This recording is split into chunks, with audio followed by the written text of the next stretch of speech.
Go to the support pillar in the southeast of the city. You'll come out near the cliff. Follow it and you'll come to a rift.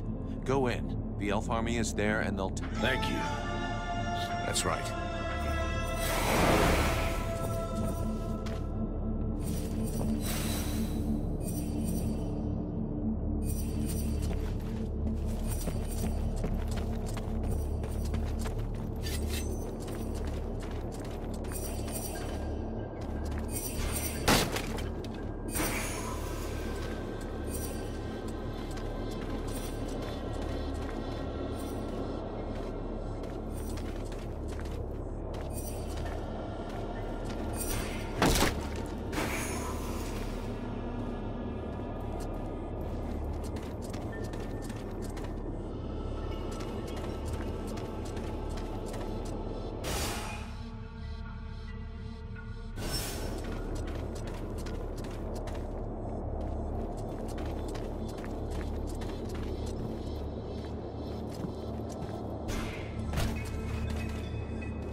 We can't take all of them. Let's concentrate on anything to do with necromancy, healing, and of course anything about the world body.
you have. I can't carry any more. I need to keep my hands free in case we have to fight.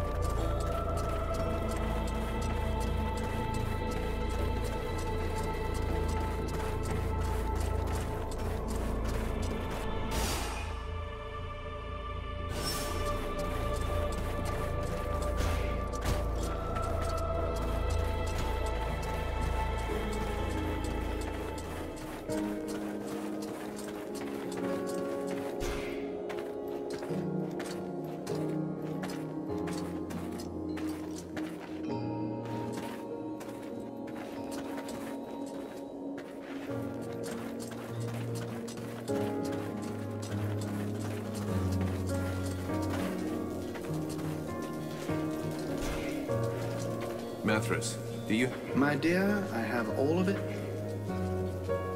Who are you exactly? I am Mithras. Right. So why aren't you out there hanging out with your Deadwalker friends? First of all, I don't have any pals. I'm a little too old for that. Secondly, I find your implication that I'm associated... I've been around for over 6,000 years, and I'm still very much alive, thank you. I admit... 6,000 years old? You flatterer. I did, however, lose a toe this morning. Nonetheless, these Deadwalkers are simply corpses as they're animated by... Whereas I am an immortal spirit who changes bodies when they wear out. There's absolutely no similarity. That's not so dumb. It's what allows you to go on having an effect on the world, I guess. Exactly. I give these bodies extra life that they would not have had if they'd stayed dead. Though, of course, these days, it's unlikely they would stay dead. We need to talk about... What would you like best? Perhaps I should use Espehor the Ancient's fund.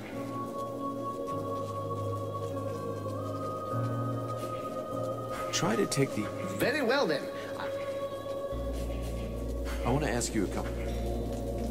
Why did you come to Carolfast? Why not? There's one thing you should know about eternity. So I do my very best to be in the right place at the right time. Fun. You think this is fun?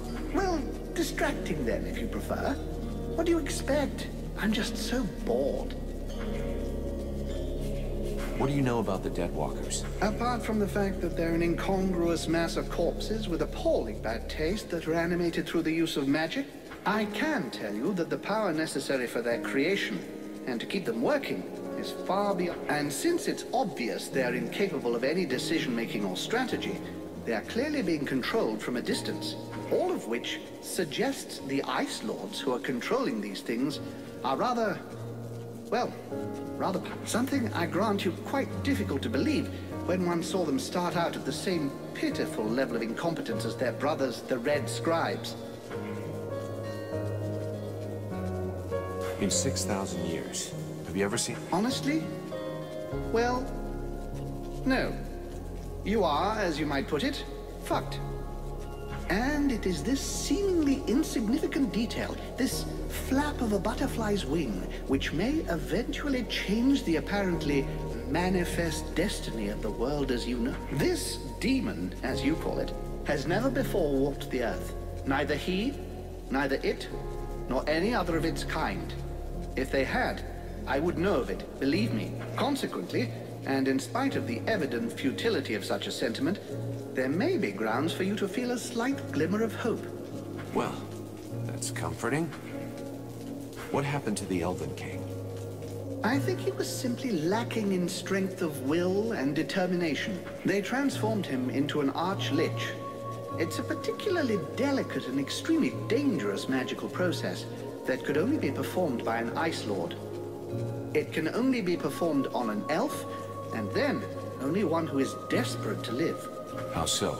Elves have many flaws, but most of them do have a very profound sense of duty. If an elf believes he is going to be tortured to make him reveal the secrets of his people, for example, he can literally will himself to die. It would seem that this king was desperate to continue living at any price, rather than dying with honor. That is what allowed them to turn him into an arch. Do you have any idea about what I am becoming? In all my long lives, I've never seen your like. Even that I have seen real demons. When I lived as a war drum player amongst the dwarves. Dwarves are just legend. You're yanking... It would be churlish to mock someone when it is so... Thus the dwarves did exist, and I was once one of them. They used to use these little creatures, barely the size of toddlers, in their enormous forges. They were little red creatures with tiny horns and a wicked air about them. You see, they were able to survive in the flames. The dwarves called them demons. You look a little like one of them, only much bigger.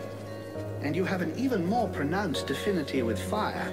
I'm reserving judgment about them. I believe this affinity with flames is no coincidence.